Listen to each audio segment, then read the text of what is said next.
के इस खास बुलेटिन में आप सभी का स्वागत है। मैं हूं आपके साथ प्रियंका तिवारी। खबरों को विस्तार से जानेंगे, लेकिन उससे पहले एक नजर हेडलाइंस पर। मोदी 3.0 का शपथ ग्रहण शाम 7:15 बजे। संभावित मंत्रियों से पीएम ने रोड मैप पर की चर्चा। समारोह में मल्लिकार्जुन खड़गे भी होंगे शामिल। राज्यपाल ने नैनीताल में किया राजभवन मैत्री चैटबॉट का लोकार्पण। 5 प्रमुख मिशन में एआई को महत्वपूर्ण स्थान दिया। वेबसाइट पर मौजूद रहेंगी कई भाषाएं। चंपावत में रीठा साहिब गुरुद्वारा दर्शन को जा रहे यात्रियों पर हमला। 5 तीर्थयात्री हुए घायल। पत्थर और लाठी डंडों से किया वार।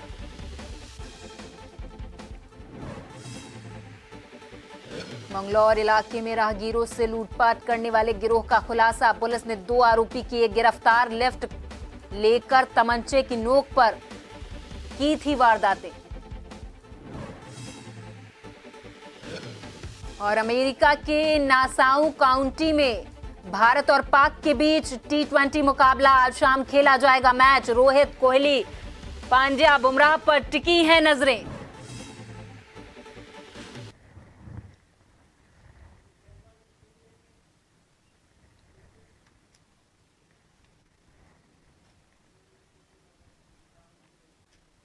आज नरेंद्र मोदी 3.0 का शपथ ग्रहण समारोह है। आज के दिन नरेंद्र मोदी एक बार फिर से प्रधानमंत्री पद की शपथ लेने वाले हैं। इन्हीं खबरों को विस्तार से जानेंगे।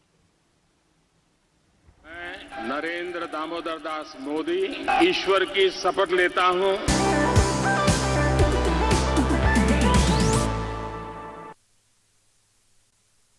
नरेंद्र मोदी ने शपथ ग्रहण से पहले अपने आवास पर संभावित मंत्रियों के साथ मीटिंग की है। मोदी ने यहां पर फोन कर चाय पर चर्चा के लिए बुलाया था। बैठक में 4 पूर्व सीएम राजनाथ सिंह, शिवराज सिंह चौहान, मनोहर लाल खट्टर और कुमारस्वामी शामिल रहे हैं।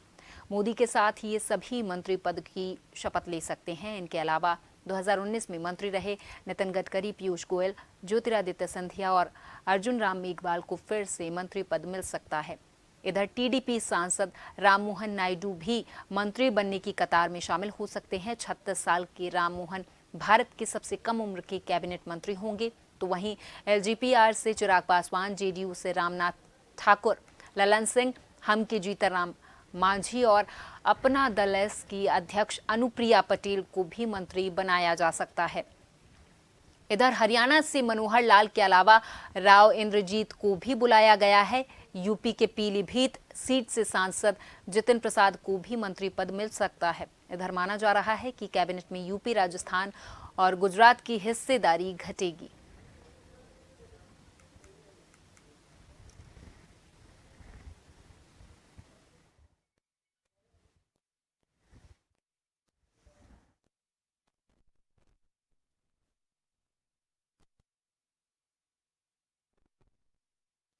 प्रधानमंत्री नरेंद्र मोदी आज सुबह महात्मा गांधी और पूर्व पीएम अटल बिहारी वाजपेयी की समाधि पहुंचे, उन्हें श्रद्धांजलि दी। इसके बाद पीएम ने वॉर मेमोरियल जाकर शहीदों को नमन किया। वे आज शाम 7:15 पर राष्ट्रपति भवन में प्रधानमंत्री पद की तीसरी बार शपथ लेने वाले हैं।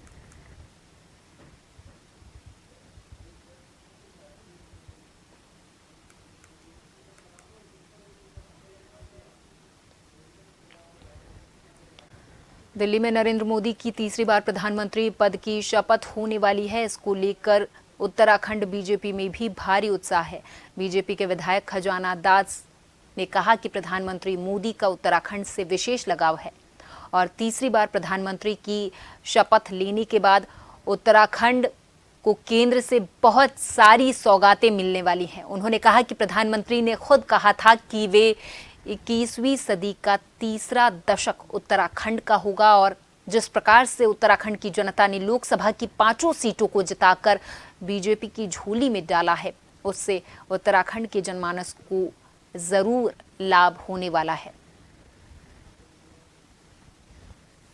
सबसे पहले तो माननीय प्रधानमंत्री जी को तीसरी बार शपथ लेने पर बहुत बहुत बधाई और शुभकामनाएं देना चाहूँगा कि तीसरी बार भारत का नेतृत्व कर रहे हैं और भारत के जनमानस के लिए जिस प्रकार से उन्होंने सोचा कि विकसित भारत 2047 का जो लक्ष्य है उसको हम पूरा करेंगे। और उत्तराखंड की अगर बात करें, उत्तराखंड के लिए बहुत सारे सपने हमने संजोए हैं। और उन्होंने भी कहा था कि ये दशक उत्तराखंड का होगा। जब केदारनाथ की धरती में उन्होंने पैर रखा था तो उस समय उन्होंने कहा था।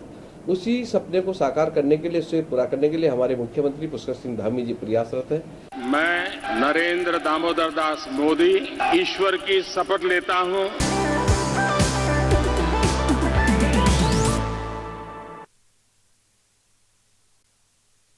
के तीसरे कार्यकाल की शुरुआत से पहले सेना में भर्ती की अग्निवीर योजना को लेकर एक बार फिर से राजनीति शुरू हो गई है। एनडीए में बीजेपी की सहयोगी पार्टी जनता दल यूनाइटेड के नेता केसी त्यागी के सार्वजनिक तौर पर ये कहने के बाद कि अग्निवीर योजना पर पुनर्विचार होना चाहिए, अन्य राजनीतिक दलों की ओर से भी इस पर प्रतिक्रियाएं सामने आना शुरू हो गई हैं। वहीं रुड़की में सेना में भर्ती की तैयारी कर रहे युवाओं ने अग्निवीर योजना को लेकर अपनी बात रखी और अग्निवीर की समीक्षा को बेहतर कदम बताया है।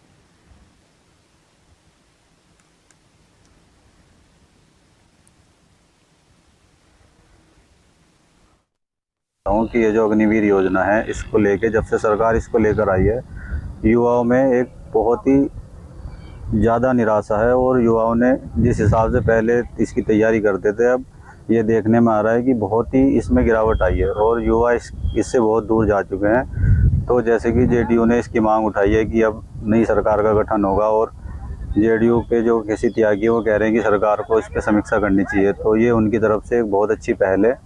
सरकार को इसके बारे में पहले ही सोचना चाहिए था, लेकिन चलो देर आए दुरुस्त आए। तो सरकार को बहुत ज़रूरी है कि इसके बारे में समीक्षा करे और हमारी तो ये मांग है कि इसको एक सिरे से कैंसिल किया जाए। सर, जो समीक्षा की मांग की गई है वो बिल्कुल जायज़ है और होनी भी चाहिए, क्योंकि जिस तरह से सेना प्रमुख का भी उसके बाद बयान आया था कि सेना इस चीज़ के लिए बिल्कुल तैयार नहीं थी और सेना पे चीज़ थोपी गई है, तो उस हिसाब से तो बिल्कुल समीक्षा होनी चाहिए। और जिस हिसाब से देश में रोष भी था इसके बाद, अग्निवीर के बाद, तो बिल्कुल एक सही फैसला है। सर, अगर आर्मी को पहले अग्निवीर छोड़ के आर्मी को लेके बात करें तो सर, हमारा एक ऐसा देश है जहाँ पे युवा आज के टाइम में 90% आर्मी पे निर्भर रहता था। जैसे अपना उत्तराखंड राज्य है, यहाँ से पहाड़ी क्षेत्र है, तो युवा सबसे ज़्यादा जाना आर्मी भी पसंद करते थे पहले। जब से अग्निवीर योजना आई है तो बहुत कम हो गया है युवाओं का इंटरेस्ट आर्मी को लेके। और तो सर, मेरा मानना यही है कि अग्निवीर योजना कहीं ना कहीं लाभकारी है। तो जी सर, अगर ऐसा होता है तो शायद एक सही डिसीजन होगा कि अग्निवीर को निरस्त किया जाए। राज्यपाल लेफ्टिनेंट जनरल गुरमीत सिंह ने शनिवार को राजभवन नैनीताल में आर्टिफिशियल इंटेलिजेंस तकनीकी के प्रयोग से निर्मित राजभवन मैत्री चैटबॉट का लोकार्पण किया है। गौरतलब है कि राज्यपाल ने अपने 5 प्रमुख मिशन में एआई को महत्वपूर्ण स्थान दिया है। इसी क्रम में मैत्री चैटबॉट एआई तकनीकी से युक्त एक अभिनव प्रयास है, जिसमें राज्यपाल के विभिन्न कार्यक्रमों और गतिविधियों की जानकारी उपलब्ध रहेगी। उपयोगकर्ता प्रश्नोत्तरी के माध्यम से अपनी जिज्ञासाओं का समाधान पा सकेंगे और विभिन्न जानकारियां भी प्राप्त कर सकते हैं। ये चैटबॉट राजभवन की वेबसाइट पर विभिन्न भाषाओं में उपलब्ध रहने वाली है। इस अवसर पर मैत्री चैटबॉट के निर्माणकर्ता सिद्धार्थ माधव ने चैटबॉट के निर्माण और उपयोग संबंधित जानकारियां विस्तृत रूप से प्रस्तुत की हैं। इंटेलिजेंस का एक गवर्नेंस बॉट को लॉन्च किया गया है और इसका नाम मैत्री रखा है, जिसके अंदर में खुद ही आर्टिफिशियल वर्ड शामिल है। ये जो चैटबॉट है, ये हमारे उत्तराखंड के बेटे सिद्धार्थ माधव ने बनाया है। इसकी उम्र अभी टीन्स में है, अभी 20 भी उम्र नहीं हुई है। और इन्होंने जो चैटबॉट बनाया है वो एक रिप्रेजेंटेशन है कि किस प्रकार भारत और उत्तराखंड टेक्नोलॉजी और आर्टिफिशियल के क्षेत्र के अंदर में बहुत बड़े कदम ले रहा है। ये जो चैटबॉट बनाया है, ये बिल्कुल टॉप ऑफ द शेल्फ की काबिलियत रखता है। मसूरी में जनजातीय कार्य मंत्रालय के अधीन ट्राइफीड के द्वारा मसूरी पोस्ट पर आदिवासी उत्पादों की प्रदर्शनी और बिक्री का आयोजन किया जा रहा है। इस प्रदर्शनी में उत्तराखंड, राजस्थान, मध्य प्रदेश, हिमाचल प्रदेश, नागालैंड राज्य से आए लगभग 25 से अधिक जनजातीय उद्यमी अपने उत्पादों जैसे कि ladies sari, kurti, gents coat, waistcoat, blue pottery, jewellery, बंधन व कृषि उत्पाद और साज सज्जा का सामान उचित दर पर इस प्रदर्शनी में लगा रहे हैं। डॉक्टर दीपक सैनी, एसडीएम मसूरी के द्वारा उपरोक्त आदि बाजार का उद्घाटन किया गया है।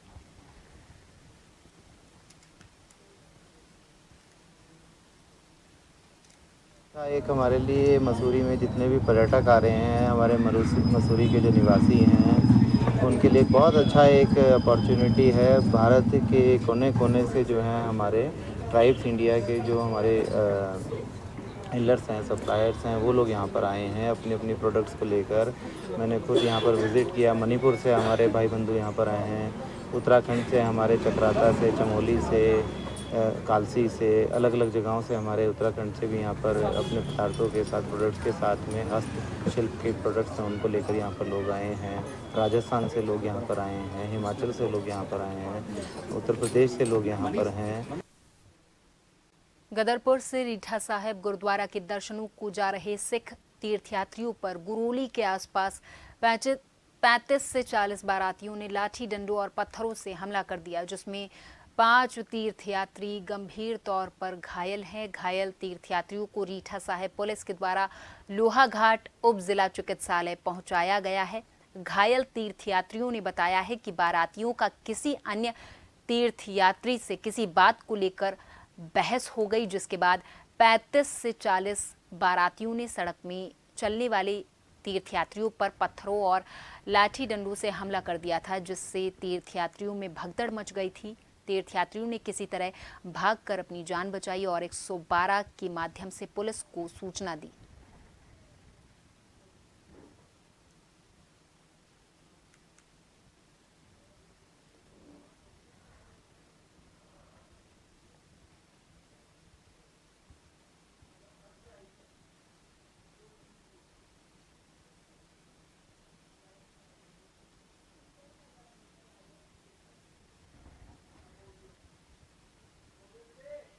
पांच इधर यहाँ आए थे, जिनमें से 2 की हालत थोड़ा गंभीर है, बाकी 3 सेफ हैं।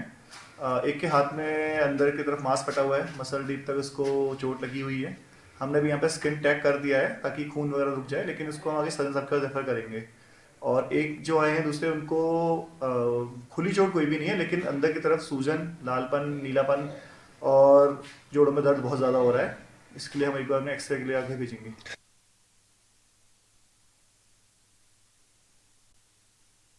वनों में आग लगने का मुख्य कारण चीड़ के पत्ते पिरूल हैं। ये काफी ज्वलनशील होते हैं। इसको देखते हुए मुख्यमंत्री पुष्कर सिंह धामी ने आदेश दिया है कि पिरूल को खरीदा जाए और इसके लिए मुख्यमंत्री धामी ने 50 प्रति किलो का रेट भी निर्धारित किया है। मुख्यमंत्री के आदेश को लेकर वन विभाग लगातार प्रयासरत है।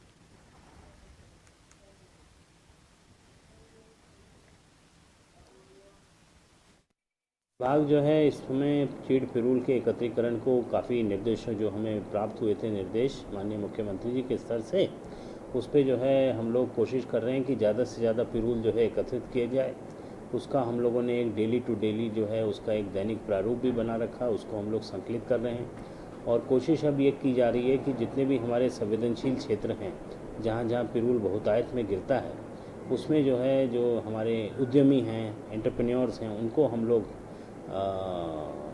कुछ सुविधाएं दे के, जो भी हमारी राज्य की नीतियां हैं, और ज़्यादा से ज़्यादा संख्या में हम जो है ब्रिकेट और पैलेट यूनिट्स जो हैं स्थापित करवाएं, ताकि ये जो एकत्रित पिरूल है वो फिर उनको उनके पैलेट यूनिट्स में उसको कन्वर्ट करके पैलेट्स के रूप में, और वो ईंधन का एक अच्छा विकल्प जो है बन सके। चंपावत में एक बार फिर से जंगलों में आग लगने का सिलसिला शुरू हो गया है। रविवार को जिले के बाराकोट ब्लॉक की ग्राम सभा गैरी गुमोद के अज्ञात ग्रामीणों के द्वारा अपने खेतों में झाड़ियों में आग लगाई गई थी, जिसे देखते ही देखते आग ने आसपास के जंगलों को अपनी चपेट में ले लिया। हालांकि आग ने होटल स्वामी के घास के लुट्टे और लकड़ियों के ढेर को भी अपनी चपेट में ले लिया था और देखते ही देखते आग ने विकराल रूप धारण कर लिया था।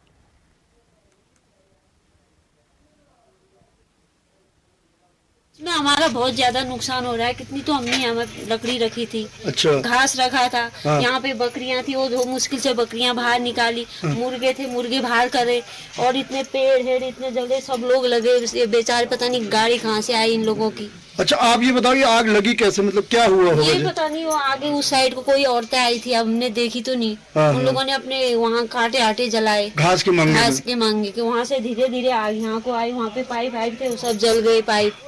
और वहाँ पे हमारा इतना घास था, उतनी लकड़ियाँ थी, वो सब जल के वो भस्म हो गई। आग तो ये काफी गंभीर थी, सारे पाइप जल गए। अच्छा, और ये होटल है इनका, नवीन भाई का, इनका भी लगभग लकड़ी काफी जल चुकी है, दिखाई। तो आपको कितनी मुश्किलों का सामना करना पड़ा? आपके सामने लगी है, काफी मिनट से पहले सूचना गलत मिली सर हमको, तो 12 का टाइम तब लग गया। अच्छा, उसके बाद आपके सामने आए हैं पीछे। ये सर आती है, ये आती है हमारी ये प्रकार की आग सर, जो मटेरियल जैसे लकड़ी है, ये है, इनमें चल रही है। प्लास्टिक में लगी हुई आग है ना, गैस भी बन रही है शायद, क्योंकि बहुत काला धुआं और गैस बन रही है इस मटेरियल से। ये बी क्लास में आ जाता सर, फोम जैसे होता, तो फोम डाल के पर ये जल ही चुका है पूरा। मैं नाले पर गाड़ी लोड कर रहा था, मेरा वाटर टैंकर है। हाँ जी। और मेरे साथ हेड कांस्टेबल छोटेलाल। हाँ। जैसे हमने देखा बड़ा बड़ा धुआं और आग निकल गई है, तो तुरंत मैंने अपने बॉस को सूचना दी।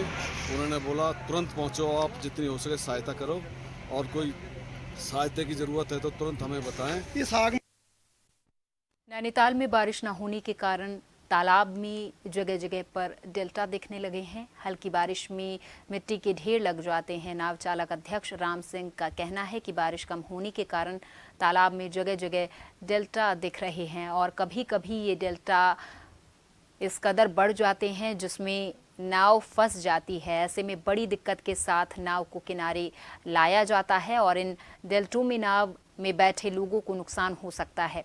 समय पूर्व ये डेल्टा मिट्टी हटाई जाए, नहीं तो कोई बड़ी घटना घटित हो सकती है।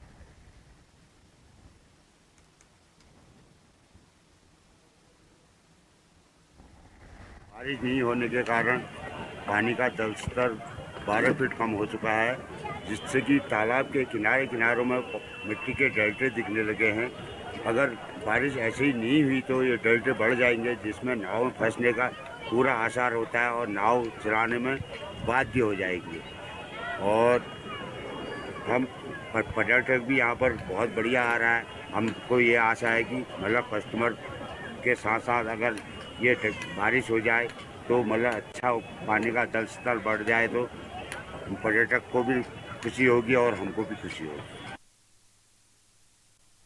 ऊधम सिंह नगर जिला मुख्यालय पुलिस ने ट्रॉली चोरी की घटना का खुलासा करते हुए हिस्ट्री शीटर आरोपी को दबोच लिया है।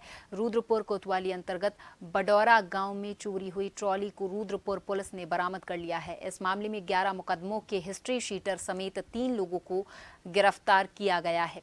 साथ ही घटना में प्रयुक्त बिना नंबर का ट्रैक्टर भी बरामद हुआ है। मामले का खुलासा एसपी सिटी मनोज कुमार कत्याल के द्वारा किया गया है। रुद्रपुर कोतवाली अंतर्गत ग्राम बडौरा निवासी जावेद के द्वारा 29 मई को चोरी का मामला दर्ज करवाया गया था। पुलिस ने सहारनपुर निवासी आदिल, अनीश और मुजम्मिल को गिरफ्तार किया है। अनीश पर बता दें कि 11 मुकदमे दर्ज हैं।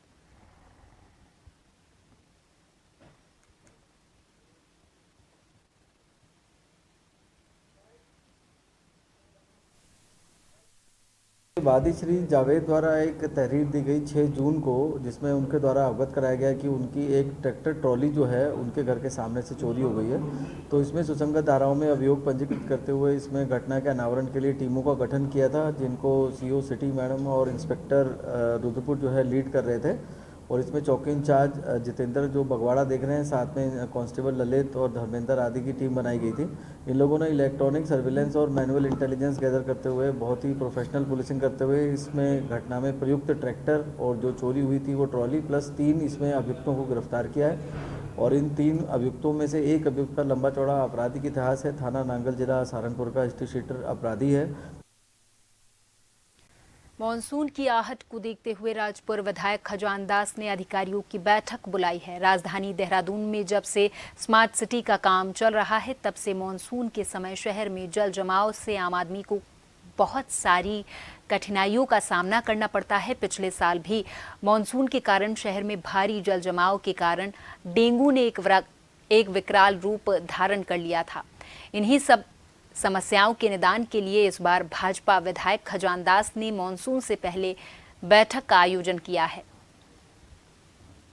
देखिए, मैं इस बारे में आपसे कहना चाहूँगा कि स्मार्ट सिटी का जो 80% का लगभग कार्य मेरी ही विधानसभा में राजपुर रोड में हुआ है, जिसमें 10 वार्ड चिन्हित किए गए हैं और इसको लेकर के मैं कल एक बहुत बड़ी बैठक अपनी विधानसभा क्षेत्र के अंतर्गत ड्रेनेज सिस्टम को लेकर के करने वाला हूं, क्योंकि बारिश का जिस तरह से अलर्ट किया गया और कहा गया है कि इस समय अधिक बारिश हो सकती है, तो इसके निमित्त कल ही हम बैठक करेंगे और जहां पर पानी भराव की स्थिति है उसको दूर करने की कोशिश करेंगे। ये मैं अधिकारियों को कल निर्देश देने वाला हूँ। उत्तरकाशी के बड़कोट में भीषण पेयजल संकट से जूझ रहे नगरवासियों का प्रदर्शन तीसरे दिन भी जारी रहा। प्रदर्शनकारियों में महिलाएं भी पेयजल आपूर्ति की मांग को लेकर तहसील मुख्यालय में डटे रहे। बता दें कि आज तीसरे दिन धरने में प्रदर्शन का अनोखा ही तरीका देखने को मिला है, जिसमें प्रधानमंत्री मोदी और उत्तराखंड के मुख्यमंत्री पुष्कर सिंह धामी की तस्वीर के सामने भजन कीर्तन करते हुए बड़कोट को यमुना नदी से पंपिंग पेयजल योजना के लिए धनराशि स्वीकृति के लिए गुहार लगाई गई है। बता दें कि बड़कोट यमुनोत्री धाम का मुख्य पड़ाव भी है।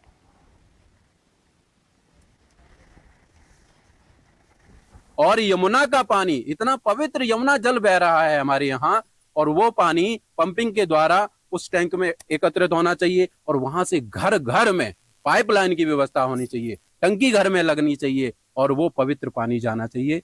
तो ये जो हमारा पानी होते हुए, हमारी यमुना होते हुए हम लोग तरस रहे हैं, ये दुखद विषय है। इसीलिए सबका सपोर्ट, सबका साथ, और ये जरूर होना चाहिए। आज अनशन पे बैठे हैं, एक दिन आएगा मैं भी इनके साथ भूख हड़ताल पे बैठूंगा, इसमें बिल्कुल भी दोहराए नहीं। आज हमारे आंदोलन का ये तीसरा दिन था और इसके पीछे आज भजन कीर्तन हम लोगों ने इसलिए किया कि आज भारत के प्रधानमंत्री कल जो है शपथ ले रहे हैं और हम चाहते हैं कि एक शपथ और भी ले कि यमुना के तट के लोग जो प्यासे हैं उनके लिए पंपिंग योजना कि वो वहां से जो है घोषणा करें। और साथ में उत्तराखंड के मुख्यमंत्री आप दोनों के हमने फोटो लगा करके यहाँ भजन कीर्तन किया, क्योंकि आप लोग कलयुग के देवता हैं और आज आपकी जो प्रजा है वो प्यासी है।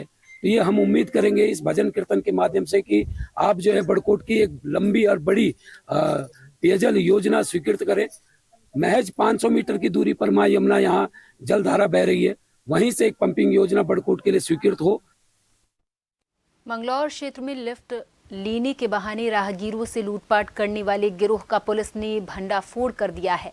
मंगलौर कोतवाली में घटना का खुलासा करते हुए एसपी देहात स्वप्न किशोर ने बताया कि पकड़े गए बदमाश राहगीरों से लिफ्ट मांगने के बहाने तमंचे की नोक पर लूटपाट की घटना को अंजाम दे रहे थे। पिछले दिनों तमंचे की नोक पर कई लूटपाट की घटना देखी गई थी। इसके बाद डिलीवरी बॉय से भी तमंचे से फायर कर लूटपाट की घटना को अंजाम दिया गया था।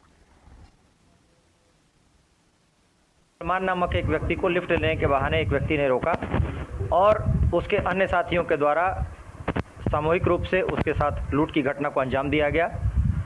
उसी दिन आसफ नगर के निकट दीपक नामक एक डिलीवरी बॉय के साथ भी मोबाइल फ़ोन लूट की घटना को इन लोगों के द्वारा अंजाम दिया गया।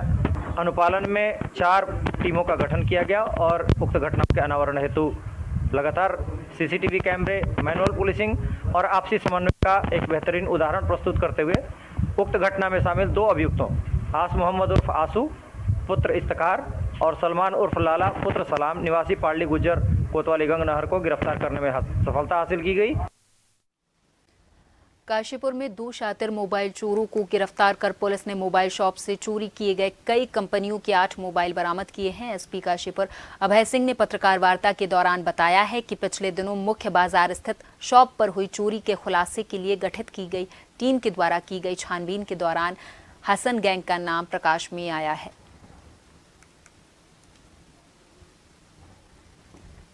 उनके मुख्य बाजार में जो न्यू मोबाइल वर्ल्ड की एक दुकान है, वहाँ पर एक चोरी की घटना हुई थी रात में।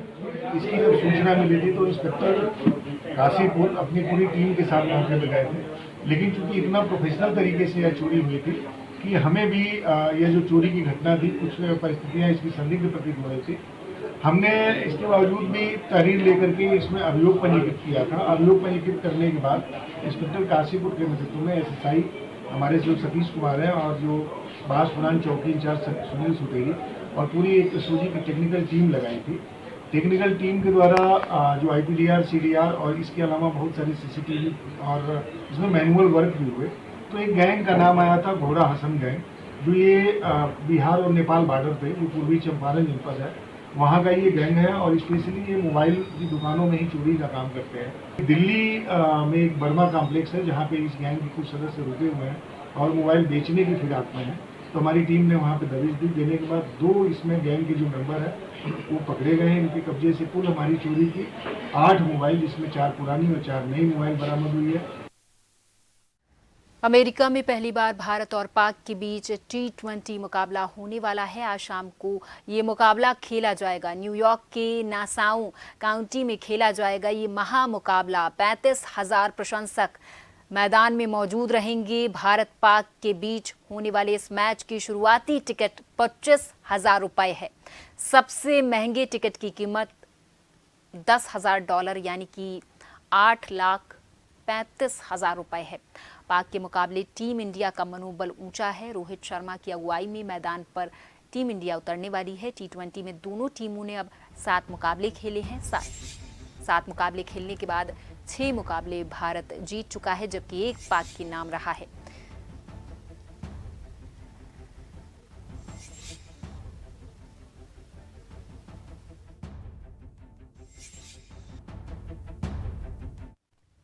और इसी के साथ इस बुलेटिन में मेरे साथ बस इतना ही। आप देखते रहें जन TV। नमस्कार।